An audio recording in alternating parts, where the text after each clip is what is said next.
Good evening everyone. आज हम बात करेंगे लॉज ऑफ मोशन की। लॉज ऑफ मोशन में आज हमारा मेन टॉपिक रहेगा about second law of motion. Second law of motion बच्चों, second law of motion mathematically तो हम F is equal to m a लिख देते हैं, where F stands F net, यानी नेट फोर्स कितनी लग रही है वो उसमें कितनी एक्सेलरेशन कॉज करेगी। That is what is the F is equal to mass into acceleration.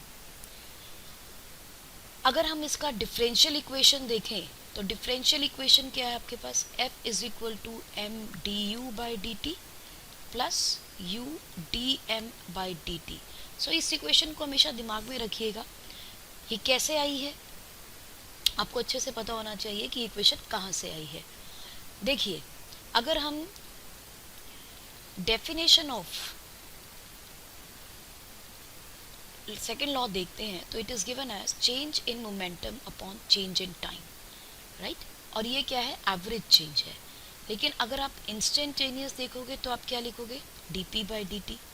What is d p, that is d m u by d t. अब आपको पता है यहाँ प्रोडक्ट रूल लग जाएगा। सो बाय प्रोडक्ट रूल हम लिख सकते हैं that m d u by d t first term derivative of second term plus second term and the derivative of the first term. So this is what is the differential formula for second law of motion, means net force का। ये सबसे ज़्यादा use होगा बेटा rocket propulsion के cases में, या जहाँ पर भी there is a change in मास।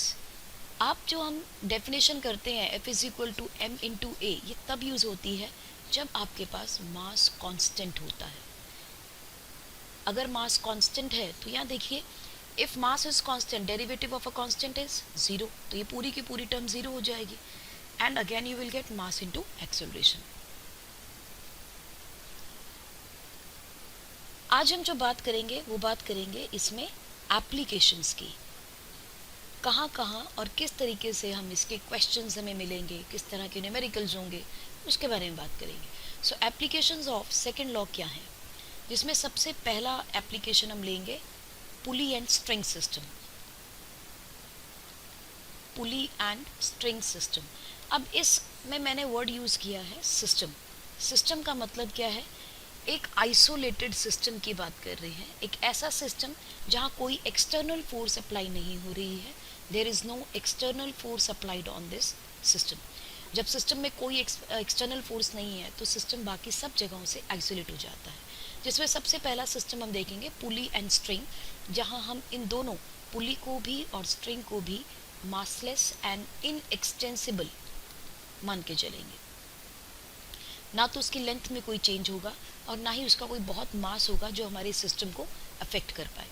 तो देखिए, आपने एक पुली बनाई, इस पुली के साथ एक मास को हमने यहाँ कनेक्ट किया, लेट अस से दिस इज m1, और दूसरा मास हमने यहाँ कनेक्ट किया, लेट अस से m2। ये सिस्टम कुछ इस तरीके से मूव कर रहा है कि सारा का सारा सिस्टम इस तरफ डायरेक्शन में एक्सेलरेट कर रहा है। मतलब ये पूरा का पूरा सिस्टम ऐसे जा रहा है और यहाँ से m2 की मूवमेंट अपवर्ड हो रही है। अगर आपके पास m1 की मूवमेंट डाउनवर्ड होगी तो m2 की मूवमेंट कैसी होगी, अपवर्ड हो जाएगी, राइट। सो इस सिस्टम के अंदर अब हमें दो चीज़ें आइडेंटिफाई करनी है कि इस सिस्टम की एक्सेलरेशन क्या होगी और दूसरा इस सिस्टम में जो स्ट्रिंग है उस पर टेंशन क्या होगा। अब टेंशन का मतलब क्या है, टेंशन का मतलब है, अगर हम ध्यान से देखें तो ये मास पुली के साथ या एक पिवट के ऊपर, this is a fixed pulley, इस फिक्स्ड पुली के साथ टंगा हुआ है। अगर टंगा हुआ है तो इसका मतलब ये तार जो है वो खींचेगी, और खींचेगी तो ये तार भी खींचेगी। दोनों ही तारें कहाँ पर डायरेक्टेड हैं, टुवर्ड्स पुली। ध्यान रखिएगा, टेंशन जो है वो हमेशा सिस्टम आपके ऑब्जेक्ट से दूर होती है। Tension is always away from object, tension is always away from object, right. तो आइए देखें कि इसमें फ्री बॉडी डायग्राम हम कैसे बनाएंगे। हमने एक अपना मास लिया m1, इसका फ्री बॉडी डायग्राम बनाया, इस पे देखा कौन कौन सी फोर्सेस लग रही हैं। फ्री बॉडी डायग्राम का मतलब हम ये जानना चाहते हैं कि इसके ऊपर कौन कौन से अत्याचार हुए, इसके ऊपर कौन कौन सी फोर्सेस लगी जिसकी वजह से इसको अपनी जगह से हिलना पड़ा। सो जिस डायरेक्शन में एक्सेलरेशन होगा उसे हम पॉजिटिव लेंगे। सो अब यहाँ पे हम देख रहे हैं कि एक्सेलरेशन कैसी है, डाउनवर्ड है। सो इसका मतलब m1g को आप पॉजिटिव ले लीजिए। टेंशन और एक्सेलरेशन की डायरेक्शन ऑपोजिट है तो आप टेंशन को नेगेटिव ले लीजिए। This is equal to net force, this is equal to net force. और ये नेट फोर्स किसके बराबर होगी, यानी इसका मास और इसकी acceleration. So we can write m1g minus t is equal to m1a। ये होगी हमारे पास फर्स्ट इक्वेशन। सिमिलरली हम m2 के लिए भी एक FBD यानी फ्री बॉडी डायग्राम बनाएंगे। m2 पे भी उसका वेट नीचे की तरफ लग रहा होगा, इसके ऊपर भी टेंशन जो है वो कैसे लग रही है, अपवर्ड लग रही है। इसका मूवमेंट कैसा है, अपवर्ड है। इसका मतलब इस बार एक्सेलरेशन और टेंशन एक ही डायरेक्शन में है, तो टेंशन को कैसा कंसीडर कर लेंगे हम, पॉजिटिव। और क्योंकि एक्सेलरेशन ऊपर है और वेट नीचे लग रहा है, इसको क्या कंसीडर कर लेंगे, नेगेटिव। सो हम क्या लिखेंगे, tension minus m2g is going to give us the net force acting on m2। और ये नेट फोर्स किसके बराबर हो गई, m2a के। So tension minus m2g is equal to m2a। ये इक्वेशन हमारे पास बन जाती है second equation. Now by using these two equations we can easily find out what is the acceleration. So to find out acceleration हम दोनों equations को add कर लेते हैं। तो आपके पास है t m2g is equal to m2a divided by m1g minus t is equal to m1a। दोनों को हमने add कर लिया। add करने से आप देखो टेंशन तो कट जाएगा, यहाँ से मेरे पास क्या बचेगा, m1g minus m2g is equal to m2a plus m1a, which can easily be written as m1 minus m2g is equal to m1 plus m2a। So हमारे पास एक्सेलरेशन कितनी आ जाएगी, acceleration will be equal to m1 minus m2 divided by m1 plus m2 into g। Correct. So ये आ गई आपके पास यहाँ पर इस सिस्टम की एक्सेलरेशन। ध्यान रखिएगा जो एक्सेलरेशन आपके पास मास 1 की रहेगी वही एक्सेलरेशन मास 2 की भी रहेगी, दोनों की एक्सेलरेशन सेम होगी। तो हम यहाँ लिख सकते हैं कि acceleration is basically the difference in masses divided by total mass of the system into g. This is what is the acceleration. आप इसको अब नोट कर लीजिए। Then we'll find out tension in the string. So let's move on to tension in the string. अगर हमें tension find out करना है तो हमें फिर से हमारी दोनों इक्वेशंस को यूज़ करना है। तो हमारे पास इक्वेशंस थी t minus m2g is equal to m2a is equal to m2a divided by, इस बार हम इनका रेशो ले लेते हैं, m1g minus t is equal to m1a, taking ratio of both the equations, ratio of 1 and 2। तो देखें एक्सेलरेशन से एक्सेलरेशन कट जाएगा, rest is the cross multiplication. m1t minus m1 m2g is equal to m1 m2g minus t m2। तो बस अब t के terms को इकट्ठा कर लेते हैं, plus m2t is equal to twice of m1 m2g। तो हमारे पास टेंशन आ जाती है twice of m1 m2g divided by total mass. This is what is the tension in the string.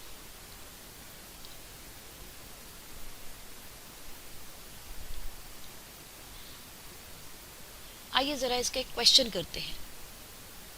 Question है आपके पास एक पुली सिस्टम दिया, यहाँ एक मास दे दिया आपको 4 kg, और यहाँ अटैच कर दिया आपके पास मास 2 kg, राइट। और आपसे पूछा जा रहा है कि इस सिस्टम की एक्सेलरेशन क्या होगी और इस सिस्टम की टेंशन क्या होगी। Tension always directed away from the object. तो सबसे पहले आप क्या बनाओगे, प्रैक्टिस के लिए जितना एफपीडी बनाएंगे उतना अच्छा है। 4g नीचे, टेंशन ऊपर और यहाँ एक्सेलरेशन डाउनवर्ड। तो हम क्या लिखेंगे, 4g minus T is equal to 4a। And m2 के लिए g के इसके लिए बनाएंगे तो क्या बनेगा, 2g, और इसके लिए टेंशन ऊपर और एक्सेलरेशन भी ऊपर। तो हम क्या लिखेंगे, t minus 2g is equal to 2a। तो हमारे पास दो इक्वेशंस आ गई, दोनों इक्वेशंस का आप रेशो ले लेंगे।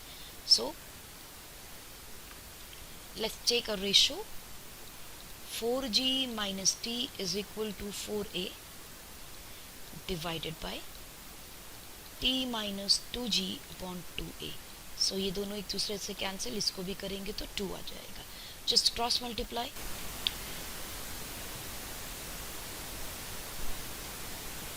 4g minus t is equal to 2t minus 4g, which comes out to be 3t is equal to 8g and tension is equal to 80 by 3 Newton if you take g equal to 10। अगर हम इसका shortcut देखें तो shortcut के लिए हमें याद होना चाहिए tension is equal to twice of m1 m2, यानी product of the masses divided by total mass. So directly apply it, 4 multiplied by 2 divided by 6 into 10. This comes out to be 80 by 3 Newton. That's how we can apply the tension. Similarly, let's find out acceleration for the system. So acceleration के लिए हमारा formula था m1 minus m2, यानी difference of masses upon total mass multiplied by g. So difference of mass 4 minus 2 upon 4 plus 2 multiplied by g, which is equal to 2 divided by 6 into 10. So it comes out to be 20 divided by 6 meter per second square. So that's going to be our answer. चलिए next चीज़ हम देखते हैं about how we are going to find out the acceleration when we move upward or downward in an object, that is lift questions। कुछ ऐसे questions होते हैं जिसमें lift की बात करते हैं कि लिफ्ट मूव कर रही है एक पर्टिकुलर एक्सेलरेशन से, बताइए आपका वेइंग स्केल पे वेट कितना होगा। सो लेट अस से a person is standing on this scale, यहाँ एक वेइंग स्केल रखा हमने,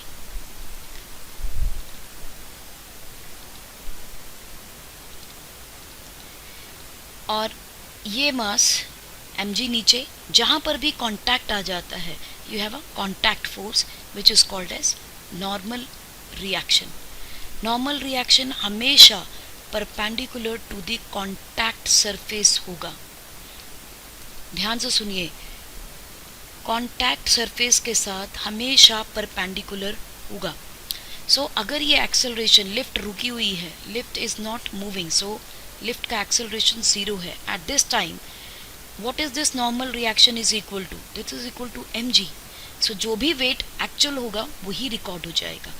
वेइंग स्केल आपका mg नहीं रिकॉर्ड करता, वेइंग स्केल आपकी नॉर्मल रिएक्शन को वे करता है।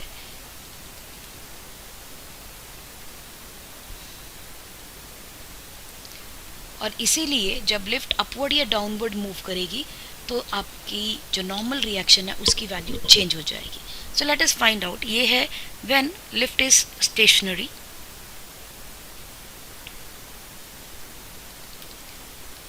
When lift is moving. तो आपके पास दो तरह की मूवमेंट हो सकती है, या तो लिफ्ट अपवर्ड मूव करे और या फिर लिफ्ट डाउनवर्ड मूव करे। तो पहली कंडीशन हम ले लेते हैं जब लिफ्ट अपवर्ड मूव कर रही है with certain acceleration and the person is still standing on this lift. जब ये कांटेक्ट में है तो इसके पास इसका वेट क्या लगेगा, नीचे की तरफ, एंड नॉर्मल रिएक्शन कहाँ लगेगी, ऊपर की तरफ। This normal reaction can be given at mg dash. It is not equal to mg because lift is moving. So हम क्या लिखेंगे, लिफ्ट की मूवमेंट कैसी है, अपवर्ड है. जब लिफ्ट अपवर्ड मूव कर रहा है तो हमारे लिए n की वैल्यू कैसी हो जाएगी, पॉजिटिव, और mg की वैल्यू कैसी हो जाएगी, consider negative, because the direction of force and acceleration is opposite. तो हम क्या लिखेंगे यहाँ, n minus mg is equal to m into a. Now this is what mg dash is equal to ma plus mg. So m is equal to a plus g and this is mg dash. So m से हम अगर cancel कर दें तो हम देखेंगे कि acceleration when we move upward it will increase, g will increase, right? Similarly जब आप डाउनवर्ड मूव करेंगे तो क्या होगा, acceleration is downward. Again the man is standing inside the lift is moving downward. This is normal reaction, this is its weight. तो इस case में अब acceleration और weight दोनों ही downward हैं. So we will take mg as positive, minus n is equal to m into a. So n will be equal to mg minus ma. What is n? That is mg dash. This is equal to mg minus a. So downward movement में g की value decrease करती है, ना कि increase करती है. So this is when you are moving upward and this is when you are moving downward, right. So दो तरीके से आपने एक्सेलरेशंस को देखा कि अगर एक बार अपवर्ड लिफ्ट मूव करती है तो वेट बढ़ा हुआ दिखाई देगा, और अगर डाउनवर्ड मूव कर रही है तो वेट कम दिखाई देगा, because g dash which is g effective. g dash को हम क्या कह सकते हैं, g इफेक्टिव, ये वैल्यू चेंज हो जाती है. Now if an object is moving in a lift जिसके अंदर स्ट्रिंग जो थी वो कट गई, यानी जिस वेइंग स्केल से कट लगी हुई थी, तो अब इसकी एक्सेलरेशन कैसी होगी, this will be under free fall. Free fall के अंदर एक्सेलरेशन g के बराबर हो जाएगी. You are moving downward, net acceleration गई, आपने n ऊपर लिया, g is moving downward. So what you will say? You will say mg minus n is equal to ma. So ng minus ma is equal to mg dash. So हम क्या देख रहे हैं, mg minus a is equal to mg dash. So m से m cancel. So g minus g is equal to 0. So g dash 0. We know that g dash can be 0, but mass is not equal to 0. In this condition, the normal reaction is also 0. Why? Because g is 0. So, अगर आप free fall में हैं, तो there is no tension. There is no tension in free fall. वैसे भी कोई free fall में कोई टेंशन नहीं होती, राम भरोसे होती है कहानी, right? So this is what is the concept for your lift. आइए ज़रा इसके कुछ questions चेक करते हैं. let us just write the summary. हमारे पास जब लिफ्ट स्टेशनरी है तो हम क्या लिखते हैं, when you are not moving, g dash is actually equal to g. when moving upwards तो g dash effective कितनी हो जाती है, g plus a. when we are moving downward then it becomes g dash is equal to g minus a, and when we are in free fall then g dash is equal to g minus g, that is 0. So g dash will be become 0. इन चीज़ों को दिमाग में रखते हुए हम एक question देखते हैं. लेट अस से a man is standing in a lift. हम चारों कंडीशंस में देखेंगे. एक इंसान हमारा यहाँ खड़ा है जिसका मास हमने आपको दिया late us say 5 kg, correct, and we want to know what is the weight of this man when lift is stationary. तो हम क्या लिखेंगे, हमने कहा g डैश g के बराबर हो जाएगी. एंड वेइंग स्केल क्या मेजर करता है, weighing scale measures n, that is mg dash measure करता है. सो n की वैल्यू कितनी हो जाएगी आपके पास, 5 into g plus 0. So this is equal to 50 newton. This is the value of normal reaction in stationary lift. लेकिन अगर यही लिफ्ट एक्सेलरेशन लेट अस से 2 मीटर पर सेकेंड स्क्वायर से अपवर्ड मूव करती है। अब क्या हो जाएगी?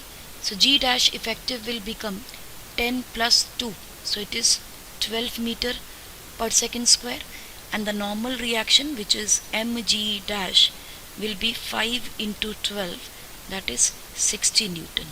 And when you are moving downward में g dash हो जाएगा 10 - 2, that is 8, and n is equal to mg dash, this is equal to 5 multiplied by 8 means 40 Newton, यानी आपका वेट कम दिखाई देगा। और अगर आप फ्री फॉल में हैं तो g डैश की वैल्यू कितनी है? g - a, that is 10 - 10, which is equal to, why? Because a is actually equal to g in free fall. So ये वैल्यू हो जाएगी 0, so your weight will be equal to 0. You will feel weightless. Right? आइए एक question और देखते हैं। I hope ये समझ में आ रहा है। नेक्स्ट क्वेश्चन है आपके पास, देयर इज अ स्ट्रिंग, और इस स्ट्रिंग की जो टोटल टेंशन ये बियर कर सकती है, that is tension can be what do you say, let's say can bear tension equal to 500 newton. और यहाँ से कोई एक मॉन्की है, जो मॉन्की के क्वेश्चन अक्सर कॉमनली पूछे जाते हैं। ये एक मॉन्की है जिसका कि आपको मास दिया है लेट अस से 40 kgs। ये मॉन्की अपवर्ड मूव कर रहा है। अब स्ट्रिंग को पकड़ेगा तो स्ट्रिंग में टेंशन तो आएगी, और tension will always be directed away from the object. जब tension away from the object लगेगी तो इसका वेट कहाँ लग रहा है? Downward, right? तो हम देख रहे हैं कि ऑब्जेक्ट अपवर्ड मूव कर रहा है। Let us say it is moving with an acceleration of 5 metre per second square. तो हम क्या लिखेंगे? Tension minus m g is equal to m into a. So tension is equal to m g plus m a. आप देखिए acceleration effective बढ़ गया, जी plus ए। तो हमारे पास कितनी हो जाएगी? दैट इज़ 40 मल्टीप्लाइड बाई 10 + 5 यानी 15, एंड 15 4 = 60। सो हमारे पास आ गई 600 न्यूटन। यानी ये स्ट्रिंग इस पूरे वेट को बेयर ही नहीं कर पाएगी एंड स्ट्रिंग विल ब्रेक।